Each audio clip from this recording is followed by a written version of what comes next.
Honesty के बारे में ना सब लोग लेक्चर्स देते हैं बट खुद से ऑनेस्ट होना इसके बारे में कोई बात नहीं करता है। और एक सच बात बताऊँ आपको, हम दुनिया से सबसे ज़्यादा झूठ नहीं बोलते, हम खुद से सबसे ज़्यादा झूठ बोलते हैं। और सबसे अजीब बात ये है कि हमें रियलाइज़ भी नहीं होता, क्योंकि एक्चुअली खुद से सेल्फ ऑनेस्ट रहने के लिए बहुत सारा पहले तो आपको करेज चाहिए, बहुत सारा डिस्कम्फर्ट चाहिए और सबसे बड़ी चीज़ चाहिए एक्सेप्टेंस, जो हम अवॉइड करते हैं। इस वीडियो में मैं आपको बहुत सारी चीज़ें बताऊँगा कि हम खुद से ऑनेस्ट क्यों नहीं रह पाते और ऑनेस्टी एक्चुअली इतनी ज़्यादा नेसेसरी क्यों है, अगर आपको अपने लाइफ में बहुत बड़े और सही डिसीजंस लेने हैं तो। और लास्ट में एक बहुत अच्छी चीज़ बताऊँगा कि 3 सवाल ऐसे हैं जो आपको खुद से पूछने चाहिए। अगर आप इनका जवाब दे पाते हो ना, क्योंकि वो इतने आसान नहीं रहने वाले, अगर आप आंसर्स दे पाते हो तो आपकी लाइफ की सच में आधी प्रॉब्लम सॉल्व हो जाएगी, क्योंकि आपको कुछ नया पता लगने वाला है। इस वीडियो को बस स्टार्ट से लेके एंड तक देखना है। वीडियो को मैंने बोरिंग नहीं रखा है, एकदम काफ़ी रिलेटेबल है, आप डायरेक्टली रिलेट कर पाओगे अपने लाइफ में। Let's just start the video. देखो भाई, सेल्फ ऑनेस्टी अनकंफर्टेबल तो ज़रूर होती है। सेल्फ ऑनेस्टी एक्चुअली होती क्या है?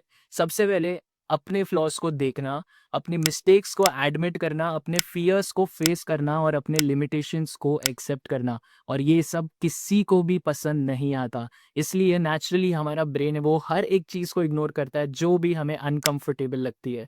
और आपका ब्रेन क्या करता है, वो कन्वीनियंट स्टोरीज़ बनाएगा कि नहीं मैं तो टाइम ले रहा हूँ, नहीं मेरी गलती नहीं थी, मैं रेडी नहीं हूँ, अभी कंडीशन सही नहीं है। और इस तरीके से हम हर एक चीज़ को अवॉइड करते जाते हैं।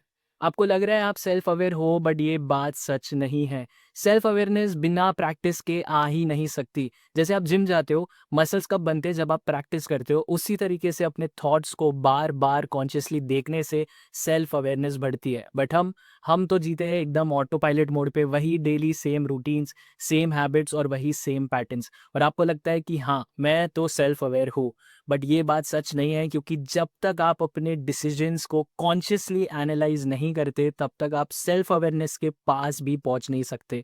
क्योंकि आप सिर्फ सर्वाइव कर रहे हो, आप अंडरस्टैंड नहीं कर रहे हो। खुद से ऑनेस्ट नहीं होने का सबसे बड़ा सिग्नल है डिनायल। डिनायल मतलब आपको सच्चाई पता है, बस आप एक्सेप्ट नहीं करते। फॉर एग्जाम्पल, आपको पता है आपकी रिलेशनशिप टॉक्सिक है, बट नहीं, सब कुछ तो ठीक हो जाएगा। आपको पता है आप अपने जॉब में अनहैप्पी हो, बट नहीं, मेरी सैलरी स्टेबल है, मैं एडजस्ट कर लूँगा। आपको पता है आप हर एक चीज़ को डिले करते हो, आप प्रोक्रेस्टिनेट करते हो, बट नहीं, मैं प्रेशर में सबसे बेस्ट काम करता हूँ। डिनायल कंफर्टेबल ज़रूर लगता है, बट एक्चुअली वो आपकी लॉन्ग टर्म में लाइफ को सिर्फ़ और सिर्फ़ रूइन कर देता है। सेल्फ ऑनेस्टी पहली बात तो यार इतनी इंपॉर्टेंट क्यों है? जितने भी आपके लाइफ के बड़े डिसीजंस हैं ना, चाहे वो रिलेशनशिप हो, करियर हो, फाइनेंसेस हो या हैबिट्स, वो तब तक सही नहीं बनते जब तक आप अपने इनर कंपास को क्लीन नहीं रखोगे। क्योंकि यार जब तक आपको पता ही नहीं कि आपके फियर्स क्या है, आपकी स्ट्रेंथ, आपकी वीकनेस, आपके इमोशंस है क्या, तब तक आप डिसीजंस कैसे ही सही लोगे? सेल्फ ऑनेस्टी आपको क्लैरिटी देती है, क्लैरिटी आपको डायरेक्शन देगा और डायरेक्शन आपको देता है कॉन्फिडेंस। इसलिए जिन भी लोगों की सेल्फ अवेयरनेस एकदम स्ट्रांग होती है, वो डिसीजंस एकदम क्विकली ले पाते हैं, क्योंकि उन्हें सिंपल बात पता है कि हम कौन है।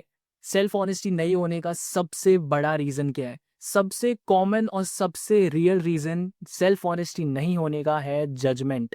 आपको ऐसा लगता है कि अगर मैंने एडमिट कर लिया कि मैं कन्फ्यूज़्ड हूँ, मैं लॉस्ट हूँ और मैं अंदर से डरा हुआ हूँ, तो मैं वीक लगूँगा। बट यार वीक कौन होते हैं? वीक वही होते हैं जो अपने फ़ियर्स को फ़ेस नहीं करते, और स्ट्रॉन्ग वो होते हैं जो ओपनली अपने लिमिटेशंस को एक्सेप्ट करते हैं। अब मैंने ज्ञान बहुत दे दिया, अब बात करता हूँ कि सेल्फ ऑनेस्टी लाए कहाँ से और इसकी शुरुआत कहाँ से करें। इसकी शुरुआत होती है सवाल पूछने से और खुद से क्वेश्चंस पूछने से। आपको कोई जर्नलिंग नहीं चाहिए, आपको कोई मेडिटेशन नहीं चाहिए, ना ही कोई डीप फिलॉसफी। बस ये 3 सवाल है, इनके जवाब देने की कोशिश करना। सबसे पहला क्वेश्चन, मैं ऐसी क्या चीज़ है जो लाइफ में इग्नोर कर रहा हूँ? दूसरी चीज़, किस चीज़ का मुझे एक्चुअली डर है अपने लाइफ में? एंड तीसरी चीज़, मैं अपने लाइफ से एक्चुअली मैं चाहता क्या हूँ?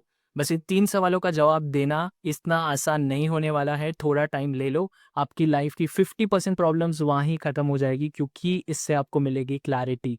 सेल्फ ऑनेस्टी का प्रोसेस एक्चुअली में टफ है, ये चीज़ मैं मानता हूँ। और सबसे ज़्यादा डिफ़िकल्टी आपको स्टार्ट में ही आने वाली है, जब आप अपना प्रोसेस स्टार्ट करते हो। क्योंकि यार ये चीज़ मैं समझता हूँ, क्योंकि आप अपने यार मिरर को देख रहे हो, आप अपना खुद का मिरर देख रहे हो जब आप खुद से सेल्फ ऑनेस्ट होने की कोशिश करते हो। बट जैसे ही आप ट्रुथ को, सच्चाई को एक्सेप्ट कर लेते हो, आपको इंस्टेंटली लाइट फील होना स्टार्ट हो जाता है। क्योंकि आपकी ओवरथिंकिंग कम हो जाती है, आपकी डिसीजन मेकिंग ईज़ी हो जाती है और आपकी बाउंड्री स्ट्रॉन्ग हो जाती है। आपको ये सब चीज़ें करके देखनी पड़ेगी जो इतनी आसान नहीं है, बट इसके बाद जो आपको फ़ील होगा वो काफ़ी डिफरेंट एक्सपीरियंस होगा। लास्ट में बस एक चीज़ बोलना चाहूँगा कि बहुत सारे लोग खुद से ऑनेस्ट नहीं रह पाते, इसलिए नहीं क्योंकि उनमें कोई खराबी है, इसलिए क्योंकि सेल्फ ऑनेस्टी के लिए चाहिए करेज और हिम्मत जो सब में नहीं होती। अगर आप सच में चाहते हो ना कि अपने लाइफ के जितने भी बड़े डिसीजंस हैं उन्हें सही लो, जितने भी पर्पसफुल चॉइसेस है, चाहे वो राइट रिलेशनशिप हो, राइट करियर हो, राइट हैबिट्स हो, उसके लिए आपको सेल्फ ऑनेस्टी चाहिए ही। और सेल्फ ऑनेस्टी के लिए आपको अपने आप से सवाल पूछने पड़ेंगे, सवाल पूछने के लिए आपको अवेयरनेस चाहिए रहेगी, और वो अवेयरनेस के लिए आपको चाहिए हिम्मत अपनी सच्चाई को एक्सेप्ट करने के लिए। थैंक्स।